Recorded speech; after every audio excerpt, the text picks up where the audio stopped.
तो Bramayugam film 17th century के time पे बेस्ड है और फिल्म की कहानी साउथ मलाबार में बेस्ड है। फिल्म के पहले सीन में हम जंगल में दो इंसान से मिलते हैं जिनका नाम कोरा और थेवन है। इन्हें देखकर ऐसा लगता है मानो ये लोग कहीं से भाग रहे हैं और ये दोनों नदी के उस पार जाना चाहते हैं। रात में दोनों जंगल में ही रुकने की ठानते हैं और बीच रात जब थेवन की आंख खुलती है तो वो कोरा को आसपास नहीं पाता। खोजने पे कोरा उसे थोड़ी दूर पे दिखता है जो कि एकदम मंत्रमुग्ध अवस्था में था। तभी सामने से एक खूबसूरत औरत आती है जो कि कपड़े तक नहीं पहनी थी। कोरा इस लड़की को देखकर एकदम मंत्रमुग्ध था, लेकिन थेवन तुरंत समझ जाता है कि ये लड़की एक यक्षी है। थेवन कोरा को होश में लाने की कोशिश करता है, लेकिन यक्षी के डर से थेवन यहाँ से भाग निकलता है और कोरा तो पूरी तरह उसमें डूबा हुआ था। इसके बाद हम कोरा को यक्षी के साथ इंटीमेट होने की कोशिश करते देखते हैं जब यक्षी कोरा को मार गिराती है, इनफैक्ट उसका खून पी जाती है। अब अगली सुबह हम थेवन को फिर से देखते हैं जो कि जंगल में भूखा इधर उधर भटक रहा था। वो वाटरफॉल के करीब तक पहुंचता है, लेकिन ये वाटरफॉल इतना बड़ा था कि इसे पार करना नामुमकिन सा लग रहा था।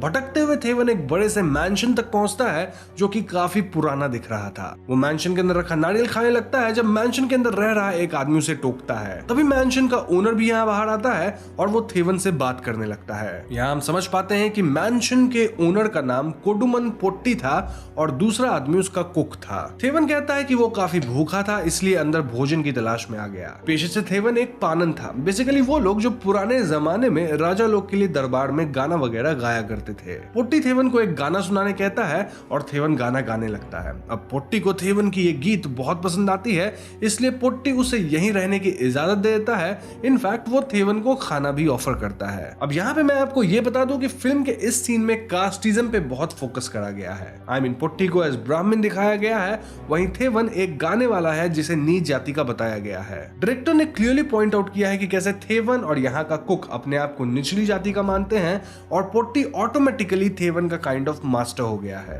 ये बातें फिल्म में होने वाले कॉन्वर्सेशन से हम समझ पाते हैं और एक्सप्लेनेशन में आपको कॉन्वर्सेशंस तो नहीं बता सकता, इसीलिए इस बात को मैं अलग से पॉइंट आउट कर दिया हूं। खैर, तो आगे कुक थेवन को उसका कमरा दिखाता है और मैंशन घुमाते वक्त थेवन को एक चेतावनी देता है। वो कहता है कि थेवन अगर सही सलामत रहना चाहता है तो वो मैंशन के साउथ वाले हिस्से को कभी एक्सप्लोर ना करे। साथ ही इस मैंशन में अजीब अजीब आवाजें आती रहती हैं और थेवन इनके राज को सुलझाने की कोशिश ना करे तो ही बेहतर है। उसे इन आवाजों को इग्नोर करना है ना। उस रात थेवन पेट भर के खाना खाता है, देन पोट्टी को गाना सुनाता है और देन भोजन के लिए वो भगवान का शुक्रिया अदा करता है। ये सुन के पोट्टी थोड़ा भड़क जाता है, सेइंग कि खाना मैंने तुमको दिया है तो तुम भगवान का शुक्रिया अदा क्यों कर रहे हो। ये सीन बहुत ही वियर्ड सा था, लेकिन इससे अजीब अगला सीन था जहां हम कुक को सीक्रेटली किसी के लिए खाना ले जाते देखते हैं। नाउ थेवन जब आसपास घूम रहा होता है तो उसे बाहर कई गड्ढे दिखते हैं जिन्हें अब भर दिया गया था, क्लियरली इंडिकेटिंग कि इन गड्ढों में कभी तो इंसानों के लाश को रखा गया होगा। थेवन फौरन यहाँ से भागता है और मैंशन के अंदर उसे जंजीरों की आवाज सुनाई देती है। इन आवाज को फॉलो करते हुए थेवन ठीक वही जगह पहुंचता है जहां हम कुक को खाना ले जाते देखे थे। ये ऊपर का कमरा था जहां थेवन को वाकई जंजीर दिखती है और वहां एक प्लेट खाना भी रखा हुआ था। थेवन फील करता है कि कोई तो जंजीर घसीटते हुए उसके करीब आ रहा था और इससे डर के थेवन यहाँ से निकल लेता है। अब अगली सुबह जब थेवन मैंशन में घूम रहा होता है तो वो पोट्टी को अकेले एक बोर्ड गेम खेलते देखता है। ये वही बोर्ड गेम है जिसमें पाशे फेंके जाते हैं और जुआ भी लगाया जाता है। पोट्टी यहाँ थेवन को गेम खेलने इनवाइट करता है और कुछ दाव पे लगाने भी कहता है। थेवन कहता है कि उसके पास तो कुछ दाव पे लगाने के लिए है ही नहीं और ऐसे में पोट्टी कहता है कि वो अपना समय दाव पे लगा सकता है, यानी कि अगर थेवन ये बोर्ड गेम जीता तो वो यहाँ से जा सकता है, लेकिन अगर वो हारा तो उसे जिंदगी भर इसी जगह पे रहना होगा। थेवन इतना कुछ दाव पे लगाने के लिए तैयार नहीं था और ऐसे में पोट्टी उससे पाशे वापस मांगता है, लेकिन जैसे ही थेवन पाशे देने के लिए हाथ बढ़ाता है पोट्टी अपना हाथ पीछे खींच लेता है जिससे पाशे बोर्ड पे गिरते हैं और गेम शुरू हो जाता है। थेवन को न चाहते हुए भी ये खेल खेलना होता है और अंत में एक सिचुएशन ऐसा आता है जहां पोट्टी को जीतने के लिए दोनों पाशों में 6 चाहिए था। पोट्टी पाशा फेंकता है जहां एक में 6 आता है लेकिन दूसरे में 1 आता है, लेकिन एकदम से पोट्टी काइंड ऑफ अपने पाशे को टेलीकिनेटिकली हिला देता है जिससे उसमें भी 6 आ जाता है, यानी कि पोट्टी इस खेल को जीत गया था और वो इससे काफी खुश नजर आता है। दूसरी तरफ कुक खाना बना रहा होता है और थेवन वहां आकर उससे बातें करने लगता है। ये कुक पोट्टी की काइंड ऑफ बुराई करते हुए कहता है कि जल्दी तुम्हें पोट्टी का असली चेहरा दिख जाएगा। अब उस रात पोट्टी खाना खा रहा होता है और नीचे थेवन भी अपने भोजन के साथ बैठा था। यहाँ पोट्टी थेवन की माँ के बारे में कुछ तो कहता है और ये सुन के थेवन आश्चर्य में था क्योंकि क्योंकि उसने कभी भी पुट्टी से अपनी माँ का जिक्र नहीं किया था। इस सीन को देखकर ऐसा लग रहा था मानो पुट्टी को थेवन की जिंदगी के बारे में सब पता है। लाइक वो पहले एक स्लेव की तरह बेच दिया गया था और वहीं से भागते वक्त वो भटक गया और इस मैंशन तक पहुंच गया। यहाँ पुट्टी थेवन से ये तक पूछ बैठता है कि आज कुक तुम्हें मेरे खिलाफ क्या सब बोल के भड़का रहा था। थेवन डर के कहने लगता है कि कुक तो कुछ नहीं बोल रहा था, लेकिन पुट्टी उसकी बात नहीं मानता। पुट्टी कहता है कि ये कुक ऐसे ही यहाँ आने वाले लोगों को भड़काता है और पिछला जो मेरा सेवक यहाँ था वो कुक के चक्कर में मेरे साथ अजीब बर्ताव करने लगा। अब कोई भी मेरे साथ अजीब बर्ताव करता है तो मुझे अच्छा नहीं लगता और इसके परिणाम अनुसार मुझे उसे मारना पड़ा। और ऐसे ही लोगों की लाश तुम मैंसन के सदर्न एंड वाले ग्राउंड्स पे भी देखे होंगे। ये सुनकर थेवन बहुत डर जाता है और तभी कुक इस कमरे में आता है। पुट्टी यहाँ कुक को भी भला बुरा कहने लगता है और सरप्राइजिंगली कुक पुट्टी को वापस जवाब देने लगता है। पुट्टी गुस्सा कर कुक को अपनी नजरें और सर झुकाने कहता है, लेकिन कुक उसकी एक नहीं सुनता। तभी एकदम से पूरा मैंशन काइंड ऑफ हिलने लगता है और पुट्टी अपना हाथ आगे करके कुक को दूर से ही अपनी तरफ खींच लेता है। ये किसी मैजिक या टेलीकिनेसिस जैसा था और पुट्टी कुक को चोक करने लग जाता है। थोड़ी देर तक कुक को चोक करने के बाद पुट्टी उसे छोड़ देता है और ये सब देख के थेवन एक बात तो समझ गया था कि पुट्टी कोई नॉर्मल इंसान नहीं था। तो पिटने के बाद कुक अपना मुंह हाथ धो रहा था और थेवन उससे पूछने लगता है कि आखिर ये पुट्टी क्या है, आई मीन सॉर्सरर है या किसी तरह का एंटिटी है। इस पॉइंट पे कुक थेवन को पुट्टी की पूरी बैक स्टोरी बताता है। दरअसल पुट्टी के परिवार में एक बहुत बड़े वेदाचार्य टाइप थे कोई, जो कि वराह देव का पूजा करके उन्हें खुश करते हैं। बदले में देव प्रकट होकर उन्हें एक मैजिकल बॉक्स देते हैं जिससे जो मांगो वो विश पूरा हो जाएगा। कैसे? वेल, बॉक्स के अंदर एक चत्तन करके एंटिटी था जिसे इंग्लिश सबटाइटल्स में गॉब्लिन लिखा गया था। वही विशेष पूरी कर रहा था। अब पुट्टी के परिवार वाले चतन को ही बंदी बना लेते हैं और उससे अपना मतलब निकालते हैं। ऐसे में एक बार चतन अपना मुंह खोल के हेड ऑफ द फैमिली को दिखाता है, सेइंग कि इसके अंदर तुम्हें नर्क दिखेगा। मीनवाइल वो पुट्टी फैमिली के हेड के सोल को कंज्यूम करता है अपना मुंह खोल के। इसके बाद चतन परिवार में सबको मारने लगता है, बेसिकली सबके सोल को कंज्यूम करता है और उसे हैंडल करने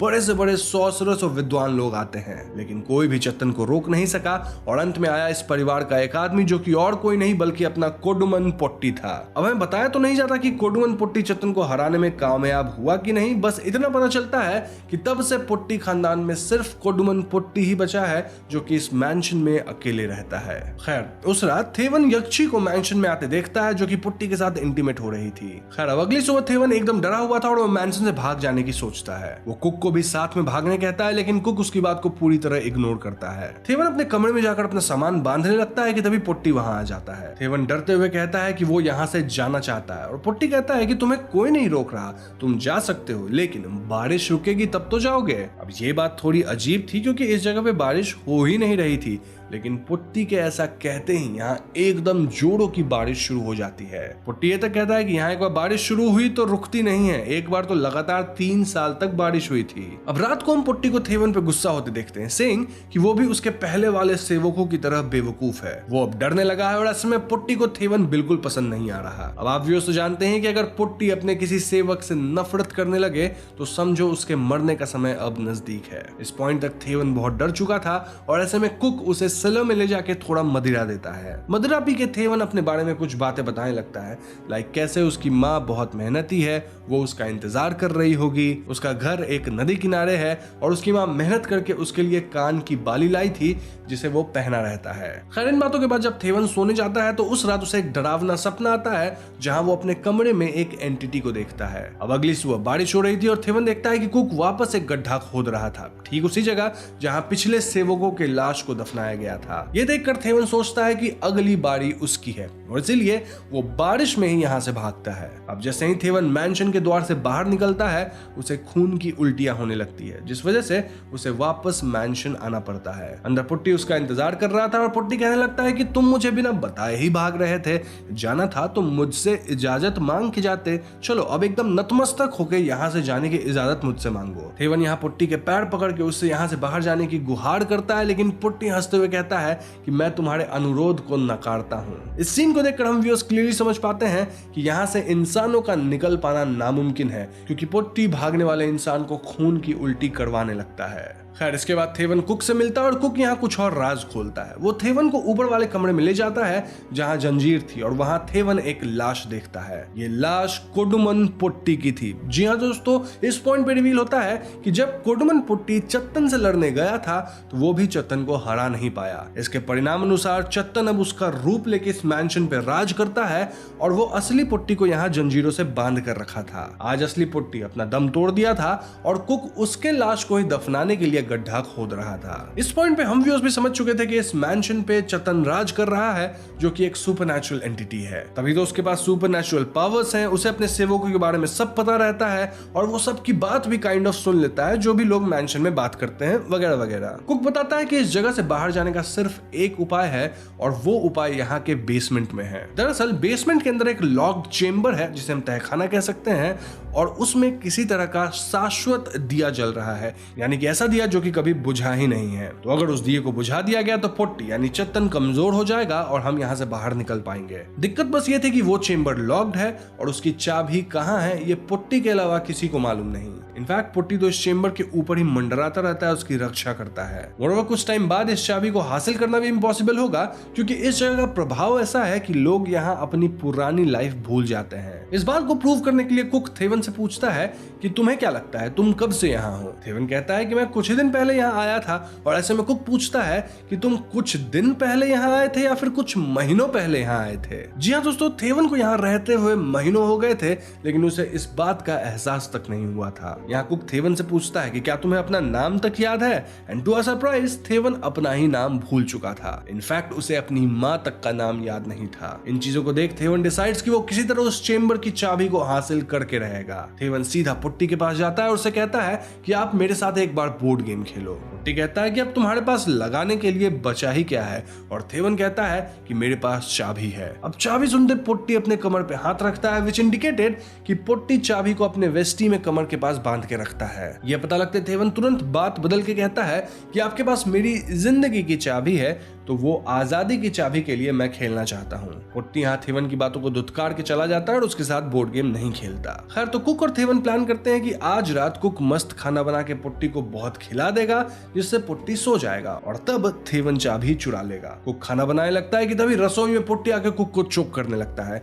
एक सेकंड के लिए हम व्यूअर्स को ऐसा लगता है मानो पोट्टी को इनका प्लान पता चल गया है, लेकिन ऐसा शायद नहीं था या फिर शायद था, आगे बताऊंगा। बट इस पॉइंट पे पोट्टी तो कुक को सिर्फ इसलिए सजा दे रहा था क्योंकि कुक कुछ दिनों पहले थेवन को मदिरा पिला दिया था जो कि सिर्फ पोट्टी का है, बाकी किसी का नहीं। कुक फौरन पोट्टी से माफी मांगता है और पोट्टी उसे वार्न करके यहाँ से चला जाता है। तो उस रात प्लान के मुताबिक सब कुछ होता है जहाँ पोट्टी खा पी के मस्त सो जाता है। थेवन एक चाकू लेकर पोट्टी के पास जाता है और उसके कमर के पास चाबी ढूंढने लगता है। बट सरप्राइजिंगली थेवन को चाबी नहीं मिल रही थी। तभी एकदम से पोट्टी उठता है और थेवन पे हमला कर देता है। पोट्टी यहाँ अपना मुंह खोल के थेवन को उसके अंदर देखने कहता है ताकि वो थेवन की आत्मा खींच सके, लेकिन तभी वो एकदम से रुक जाता है। अब यहाँ आता है कहानी में ट्विस्ट जहां में पता चलता है कि कुक अपना ही एक अलग प्लान अपने मन में ही बना के रखा था जिसके बारे में ना तो थेवन को पता था ना ही पोट्टी को। दरअसल जब पोट्टी कुक पे रसोई में हमला किया था तभी कुक चुपके से उसके पास से चाबी चुरा लिया था। इस पॉइंट तक तो कुक बेसमेंट में जाके उस चेंबर यानी तहखाने को खोल के वहां के दिया को बुझा दिया था, जिस वजह से एकदम से पोट्टी रुक गया। पोट्टी यहाँ से चला जाता है और थेवन कुक से मिलके उस पर भड़कने लगता है कि तुम तो मुझे भी धोखा दे दिए, कुछ अलग ही प्लान कर दिए। कुक का कहना था कि उसका ऐसा करना जरूरी था। मोरोवर अभी खेल खत्म नहीं हुआ है क्योंकि हमें उस चत्तन को मैजिकल बॉक्स में कैद करना है जिसमें से वो पहली बार निकला था, तभी हम इस मैंशन से बाहर निकल सकते हैं और यही मौका है क्योंकि चत्तन अभी कमजोर है। ऐसे में ये दोनों मैजिकल बॉक्स लेके चत्तन को ढूंढने उसी चेंबर में जाते हैं और चत्तन इनके सामने आता है। चत्तन इन्हें मैनिपुलेट करने लगता है लेकिन कुक बहुत तेज था और वो चत्तन की बातों में बिल्कुल नहीं आता। इनफैक्ट कुक थेवन को भी वार्निंग दे दिया था कि चत्तन के चाल में कभी मत फंसना। अब इस पॉइंट पे एक और बात रिवील होती है। दरअसल ये कुक कोडुमन पोट्टी का बेटा था। जी हाँ दोस्तों, पोट्टी का किसी निचली जाति की औरत के साथ अफेयर था और उसी से ये कुक पैदा हुआ था। तो भले कुक निचली जाति का है लेकिन उसके अंदर पोट्टी खानदान का खून दौड़ रहा था। यहाँ कुक कहता है कि कोई भी इंसान ब्राह्मण जन्म से नहीं होता, कर्म से भी होता है। इसके बाद थेवन और कुक मिलकर नकली पोट्टी यानी चत्तन पे हमला बोल देते हैं। चत्तन अब भी इन पे अकेले भारी पड़ रहा था और लड़ाई के दौरान कुक को थेवन अलग भी हो जाते हैं। हम पूरे मैंशन के कॉरिडोर को घूमता और सिकुड़ता देखते हैं जिसमें कुक और थेवन लुढ़क रहे थे और फंस गए थे। स्टिल थेवन खुद को आजाद करता है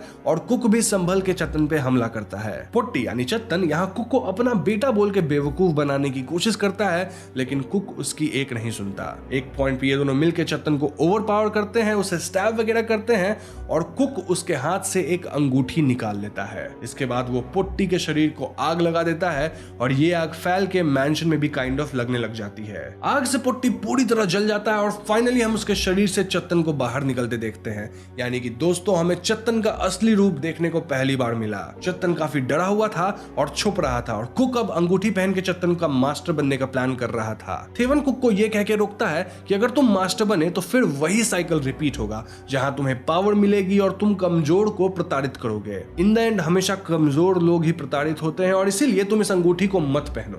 लेकिन दोस्तों कुक थेवन की एक सुनने के लिए तैयार नहीं था। ऐसे में थेवन और कुक में लड़ाई छिड़ जाती है जहां ये दोनों एक दूसरे को बहुत चोटिल करते हैं और चत्तन चुपचाप इनका खेल देख रहा था। अब तक मैंशन में आग फैल चुका था जिसके कारण ये पुराना मैंशन पूरी तरह से गिर जाता है, मतलब टूट जाता है। इसके बाद हमें अगली सुबह का सीन दिखाया जाता है जहां थेवन इस मैंशन से बाहर निकल रहा था। इस बार वो बिना खून की उल्टी किए यानी कि आसानी से बाहर आ पाता है और थोड़ी दूर जाने के बाद अचानक से कुक उस पर हमला कर देता है। ऐसा इसलिए क्योंकि थेवन के पास अंगूठी थी और कुक को वो अंगूठी वापस चाहिए थी। इस हाथापाई में कुक नोटिस करता है कि थेवन के कान की जो ईयर रिंग थी वो नहीं थी और थेवन थोड़ा अजीब भी बिहेव कर रहा था। ये देखते कुक रियलाइज करता है कि ये तो थेवन है ही नहीं। जी हाँ दोस्तों, यहाँ हम व्यूअर्स को मैंशन का सीन दिखाया जाता है जहां असली थेवन तो मैंशन के टूटने से उसमें दब के मारा गया था। चत्तन अब थेवन का रूप ले चुका था और उसके पास अंगूठी भी थी। ये देखते कुक वहां से भागता है और नदी किनारे वो चिल्लाने लगता है। तभी कोई तो कुक को गोली चला के मार देता है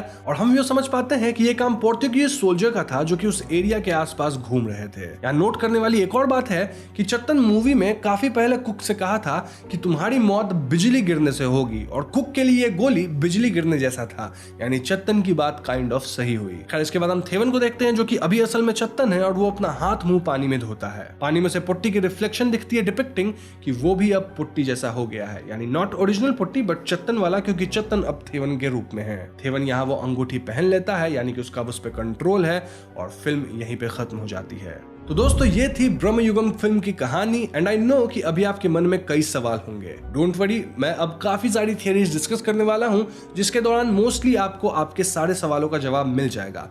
फिर भी नहीं मिलता है तो कमेंट सेक्शन खुला है, वहां आप पूछ सकते हैं। तो पहला सवाल यही होगा कि फिल्म का नाम ब्रह्मयुगम क्यों है। वेल इसकी एक्सप्लेनेशन पुट्टी हमें फिल्म में ही दिया है जो अब मैं आपको बताऊंगा। पुट्टी कहता है कि अभी कलयुग चल रहा है और उसमें भी एक ब्रह्मयुग चल रहा है। ब्रह्मयुग बोले तो कलयुग का एक तरह से सबसेट। ब्रह्मयुग की खास बात यह है कि इस युग में भगवान इंसानों से बहुत दूर जा चुके हैं। यानी कि नो मैटर आप कितना भी चिल्लाओ, कितना भी पुकारो, कितना भी भजन करो, भगवान आपकी एक नहीं सुनने वाले। देखा जाए तो मूवी का थीम भी ऐसा ही कुछ है जहां इन द एंड चत्तन ही जीतता है, वहीं कुक और थेवन हार जाते हैं। अब दूसरा सवाल आपके मन में होगा कि इस फिल्म में यक्षी का क्या काम था। वेल यक्षी भी चत्तन की तरह एक सुपरनैचुरल बीइंग थी और यक्षी के कारण ही लोग रास्ता भटक के चत्तन के मैंसन तक पहुंचते थे। देखा जाए तो इनिशियली दो लोग भाग रहे थे और इसमें से यक्षी एक बंदा यानी कोड़ा को खुद कंज्यूम की, वहीं दूसरे को चत्तन तक पहुंचा दी। एक तरह से हम कह सकते हैं कि यक्षी और चत्तन आपस में मिले हुए थे, तभी तो फिल्म में हम इन दोनों को इंटीमेट होते हुए भी देखते हैं। ना अगला कंफ्यूजन ये है कि अगर चत्तन को इस मैंशन में होने वाली सारी बातें पता चल जाती थी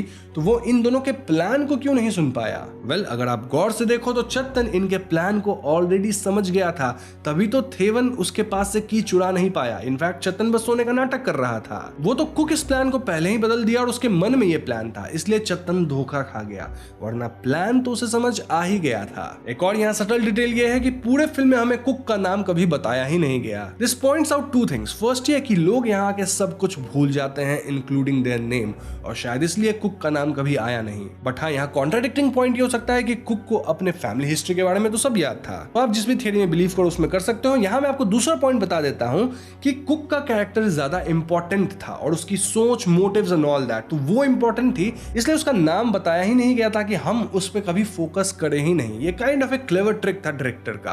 अब आप ये भी पूछ सकते हो कि मैंशन में तो कई नौकर आते थे और वो सब मारे जाते थे, लेकिन ये कुक यहाँ काफी देर टिका रहा, ऐसा कैसे हुआ? वेल, इसका जवाब पुट्टी हमें फिल्म में खुद ही दिया है। पुट्टी क्लियरली कहा था कि वो उसी को मारता है जो अपना काम छोड़ देते हैं। लाइक गायक गाना गाना छोड़ दे और डरने लग जाए तो वो कोई काम का नहीं रहा। वैसे ही अगर नर्तक नाचना छोड़ दे तो वो भी काम का नहीं रहा। लेकिन अगर आप देखोगे तो ये कुक पूरे फिल्म में हमें हमेशा अपना काम पूरे तन मन से करता दिखा है, जिस वजह से वो यहाँ इतने दिनों तक टिका रहा, क्योंकि ऑफ कोर्स वो अपना कुकिंग का काम, इनफैक्ट घर का और भी दूसरा काम अच्छे से कर रहा था। अब इस फिल्म में मुझे एक बात बस थोड़ी अजीब लगी, और वो ये कि हमें रिंग के बारे में एकदम एंड में बताया गया। आई मीन शुरू से रिंग का कोई चर्चा ही नहीं था और एंड में एकदम से हमें पता लगता है कि रिंग पहन के आप चेतन के ऊपर अपना पावर जता सकते हैं, या अगर चेतन रिंग ले लिया तो वो काइंड ऑफ रूल करेगा। फिल्म में जब बैक स्टोरी भी बताई गई थी तो वहां भी रिंग का कोई चर्चा नहीं था। तो हाँ, ये रिंग वाला ट्विस्ट एंड में थोड़ा सा अजीब लगा,